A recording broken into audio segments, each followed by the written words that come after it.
तो चलिए सीधे आज के इस एक्सप्लेनर में चलते हैं और मुगल इतिहास की सबसे ताकतवर महिला की उस सच्ची कहानी को डिकोड करते हैं जिसे अक्सर भुला दिया जाता है। ये कहानी है एक ऐसी महारानी की जिसके सिर्फ एक फैसले ने पूरे हिंदुस्तान की राजनीति को हमेशा के लिए बदल कर रख दिया, और वो भी बिना एक भी बार तलवार उठाए। हम अक्सर इतिहास को सिर्फ जंग और संधियों के नजरिया से देखते हैं, लेकिन आज हम उस पावर को समझेंगे जो सीधे महल के भीतर से काम कर रही थी। अब यहाँ एक बड़ा सवाल उठता है, क्या वो महज एक रानी थी या फिर कोई बहुत बड़ी राजनीतिक मास्टरमाइंड? देखिए, सदियों से पॉप कल्चर ने उन्हें बस एक रोमांटिक किरदार के तौर पर ही पेश किया है, लेकिन अगर हम तथ्यों और असली ऐतिहासिक दस्तावेजों को खंगालें तो वो इस धारणा को पूरी तरह से पलट देते हैं। सच तो ये है कि ऐतिहासिक साक्ष्य बहुत साफ शब्दों में ये बताते हैं कि वो मुगल सल्तनत की असली गेम चेंजर थीं। उन्होंने पर्दे के पीछे से साम्राज्य के दिल पर राज किया। ना तो कोई सेना चलाई, ना ही किसी युद्ध की कमान संभाली, लेकिन फिर भी बादशाह से लेकर तख्त के वारिस तक हर कोई उनकी बात सुनता था। जाहिर है ये कोई मामूली बात नहीं थी। तो आइए पहले चैप्टर की तरफ बढ़ते हैं, जोधा की असली पहचान।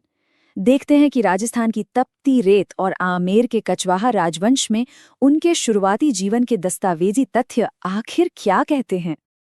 अब यहाँ सबसे दिलचस्प बात यह है कि उस दौर के ऐतिहासिक पन्नों में आपको जोधा नाम शायद ही कहीं मिले। जी हाँ, उनके असली जन्म के नाम हरखाबाई या हीरा कुंवरी के रूप में दर्ज हैं। जोधा तो दरअसल वो नाम है जो दुनिया ने उन्हें बहुत बाद में दिया। ये हमें याद दिलाता है कि कैसे समय के साथ असली तथ्य मिथकों में बदल जाते हैं। जरा सोचिए, एक तरफ आम राजकुमारियों का जीवन होता था जहां सारा ध्यान खिलौनों और गहनों पर रहता था, लेकिन उनकी वास्तविकता बिल्कुल अलग थी। वो अपने पिता राजा भारमल के साथ बैठकर दरबार की जटिल राजनीति को समझती थी। इसी परवरिश ने आगे चलकर उनके लिए एक बहुत मजबूत नींव तैयार की। और यहीं से हमारा दूसरा हिस्सा शुरू होता है, एक रणनीतिक शाही गठबंधन। ये वो दौर था जब मुगलों का विस्तार बहुत तेजी से हो रहा था। सिर्फ 13 साल, जी हाँ, महज 13 साल की बेहद छोटी उम्र में जलालुद्दीन मोहम्मद अकबर मुगल तख्त पर बैठे थे। लेकिन उनका विजन उनकी उम्र से कहीं ज्यादा बड़ा था। वो सिर्फ दिल्ली पर राज नहीं करना चाहते थे, बल्कि पूरे हिंदुस्तान को एक झंडे के नीचे लाना चाहते थे। इमेजिन कीजिए इस टकराव को। एक तरफ वो निडर और स्वाभिमानी राजपूत योद्धा थे जिन्हें मौत का कोई खौफ नहीं था, और दूसरी तरफ एक बेहद तेजी से बढ़ता हुआ महत्वाकांक्षी मुगल साम्राज्य। अकबर ये बात बहुत अच्छी तरह समझ चुके थे कि तलवारें जमीन तो जीत सकती हैं, लेकिन दिल जीतने के लिए भरोसा चाहिए होता है। और इसी सोच ने 1562 के उस ऐतिहासिक विवाह प्रस्ताव की नींव रखी जिसने इन दो बड़ी ताकतों को मिला दिया। लेकिन असली कहानी तो आगरा पहुंचने पर शुरू होती है। एक बिल्कुल नए माहौल में सब कुछ बदल गया था। भाषा, लोग, महल, रीति रिवाज, लेकिन जो नहीं बदला वो थी उनकी पहचान। अकबर ने कभी उन पर धर्म बदलने का दबाव नहीं डाला। उन्होंने अपने निजी मंदिर बनाए रखे और अपने हिंदू धर्म का पालन करती रहीं। ये उस समय के हिसाब से एक बहुत ही क्रांतिकारी कदम था जिसने मुगल दरबार में एक नई और समावेशी सोच को जगह दी। और इसी समावेशी सोच से जुड़ता है हमारा तीसरा चैप्टर, मुगल दरबार को बदलना। चलिए देखते हैं कि कैसे वो सिर्फ एक बेगम ना रहकर सम्राट की सबसे भरोसेमंद साथी बन गई।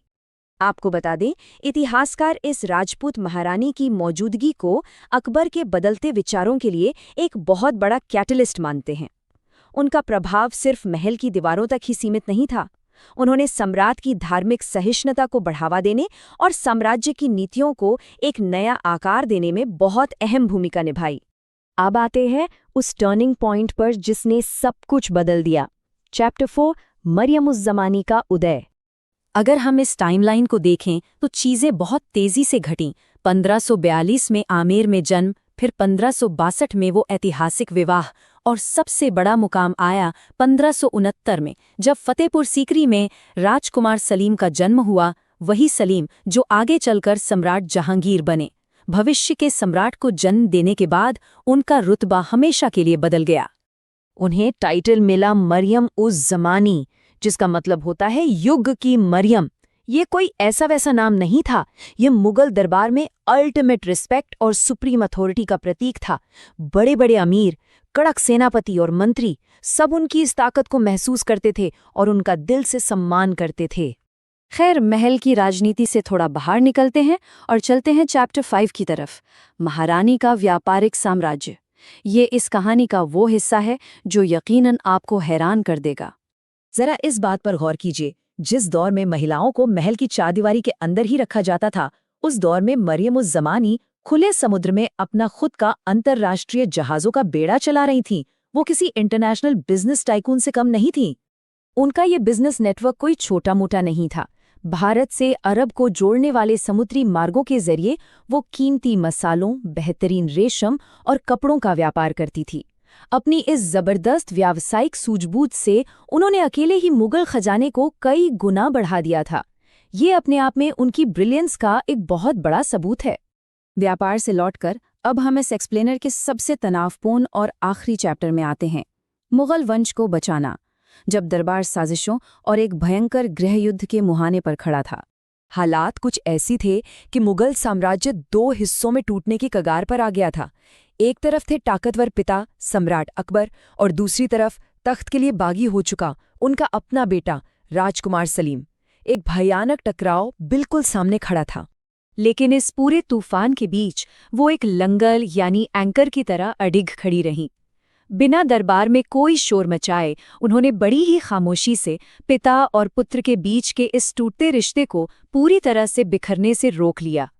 अगर वो ना होती तो शायद एक ऐसा गृहयुद्ध होता जो साम्राज्य को तबाह कर देता।